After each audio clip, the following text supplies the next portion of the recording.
हरिओम. योगदास श्री जयगणेश जोशी यांनी 60च्या वर आध्यात्मिक पुस्तके लिहिली आहेत. कठोपनिषद हे त्यातलंच एक पुस्तक. यामध्ये प्रत्यक्ष यमराज नचिकेताला मृत्यूबद्दलचे ज्ञान देत आहेत. योगेश्वर चरणी विनम्र होऊन कठोपनिषद जाणून घेण्याचा आपण प्रयत्न करूया. अध्याय 2, वल्ली पहिली, श्लोक क्रमांक 2. पराच कामान अनुयान्ति बालास्ते मृत्यो यान्ति विततस्य पाशम अथ धीरा अमृतत्वं विदित्वा ध्रुवम अध्रुवेषु इह न प्रार्थयन्ते. अन्वयार्थ: बालबुद्धीचे लोक बाह्य विषयांच्या मागे लागतात आणि त्यामुळे ते सर्वत्र पसरलेल्या मृत्यूपाशात अडकतात. परंतु बुद्धिवान लोक विवेकाने अमृत तत्वाचं नित्य स्वरूप जाणून अनित्याच्या कश्चपी लागून नित्य तत्व मिळवण्याची इच्छा करत नाहीत. यमराजांनी बालबुद्धीचे लोक असं म्हटलेलं आहे. बालकांच्या बुद्धीचा विकास झालेला नसतो, त्यामुळे ते जे दिसेल त्याचा हट्ट करतात. वस्तू काहीही असो, ते त्याच्याशी खेळतात. एवढा एकच उपयोग त्यांना समजतो. परंतु ज्यांच्या बुद्धीचा विकास झालेला आहे त्यांना वस्तूचं सत्य ज्ञान झालं पाहिजे. दुर्दैवाने असे लोक विषयवस्तूंच्या मागे चुकीच्या इच्छेने लागतात. त्यांना त्या विषयवस्तूंचा सत्य अर्थ समजलेला नसतो. त्यामुळे स्वाभाविकच या विषयवस्तूंचा ते जसा करायला पाहिजे तसा उपयोग करत नाही. विषयवस्तू या आपला देहधर्म चालू राहावा, हा सृष्टी नियम चालू राहावा, देहाचा उपयोग जिवंत राहून याच जन्मी आत्मदर्शन व्हावे यासाठी आहे. परंतु वस्तू जेव्हा वापरल्या जातात तेव्हा त्या वस्तूंपासून सुख प्राप्त होतं. हे सुख मोठं मोहक असतं. या सुखामुळे देहादी इंद्रियांना मोठा संतोष प्राप्त होतो. हे सुख पुन्हा पुन्हा मिळावं असं इंद्रियांना वाटू लागतं. ते मिळालं तर सुख, न मिळाल्यास दुःख वाटतं. सुखासाठी धडपड सुरू होते. सहजरित्या सभ्य मार्गाने ते न मिळाल्यास वाममार्गाने सुख मिळवलं जातं. यातूनच भोग निर्माण होतात. कृतीतून भोग निर्माण होत असतात. यालाच सर्वत्र पसरलेले यमपाश असं इथे म्हटलेलं आहे. हे असे मंदबुद्धीचे लोक भोगांमध्ये अडकतात. हे भोग या जन्मी उपभोगून संपत नाहीत. ते संचित होऊन पुढील जन्मी भोगावे लागतात. अशा प्रकारे जन्म मरणाचे फेरे सुरू राहतात. बुद्धिवान लोकांना विवेक असतो. या विवेकी लोकांना नित्य आणि अनित्य यातील फरक समजतो. शाश्वत आणि अशाश्वत यातील फरक समजतो.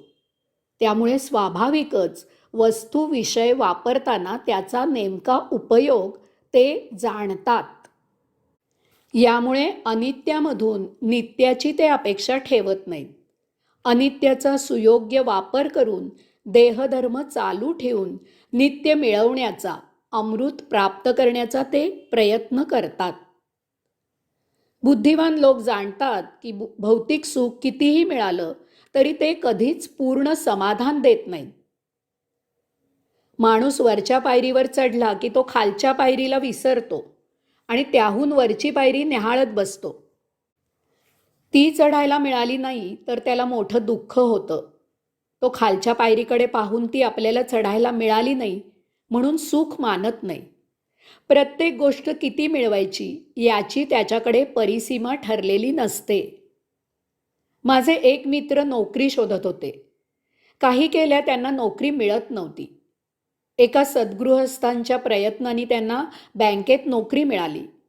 कष्ट आणि सचोटी यामुळे ते अधिकारी झाले.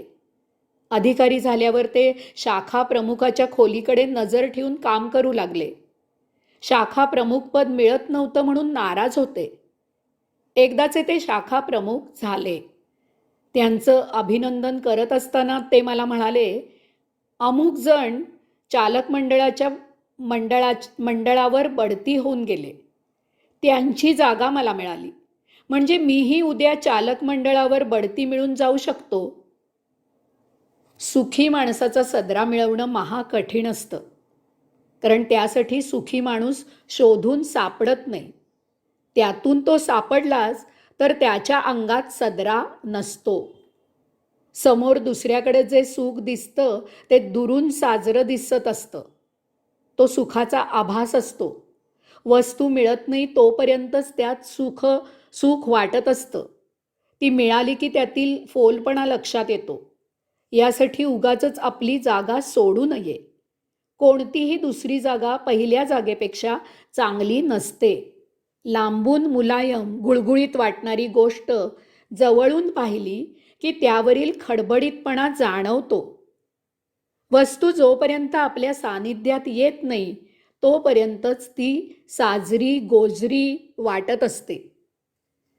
यास्तव जेथे जसे आहोत त्यातच सुख मानून तसेच सुखी राहावे. जे आहे तेच सुख ही समाधानाची किल्ली आहे. ठेविले अनंते तैसेची राहावे, चित्ती असू द्यावे समाधान. अनेक जण अनेक वस्तू साठवत असतात. धनसंपत्ती मिळकत साठवून साठवून थकतात, गलित गात्र होतात. तरीही मिळवण्याचा झपाटा चालूच असतो. कितीही मिळवा तरी मिळवण्याची हौस काही पुरी होत नाही. या मिळवण्याच्या नादात त्याचा उपभोग घेणे दूरच राहूनच जाते. मृत्यू जवळ येतो तेव्हा जाग येते. लक्षात येते की हे सर्व येथेच सोडून जायचं आहे. ते ज्यांच्यासाठी सोडायचं आहे ते मागे आपले कोणीही नव्हते आणि पुढेही आपले कोणीही असणार नाहीत. हे मिळवण्यात जे भोग निर्माण केले ते आपल्यालाच भोगावे लागणार आहेत. मग पुण्यासाठी त्याग सुरू होतो. जेवण सोडतात, उपवास करतात, छानछोकी सोडतात, दारू सोडतात, धूम्रपान सोडतात, परान्न सोडतात, यात्रा करतात, संपत्ती दान करतात, वगैरे वगैरे. म्हणजे आता मिळवण्यासाठी सोडासोडी सुरू होते. परंतु ही सुद्धा बालबुद्धीच आहे. विवेकी अनित्य वापरण्याची इच्छा ठेवत नाहीत. अनित्य आहे म्हणून ते अनावश्यक वापरत नाहीत. अनित्य अत्यावश्यक तेवढेच स्वधर्माने स्वकर्माने मिळवतो. त्याला पक्के माहीत असते की यामधून शाश्वत मिळवणे शक्य नसते. त्यासाठी नित्याची शाश्वताचीच उपासना करावी लागते. हरिओम.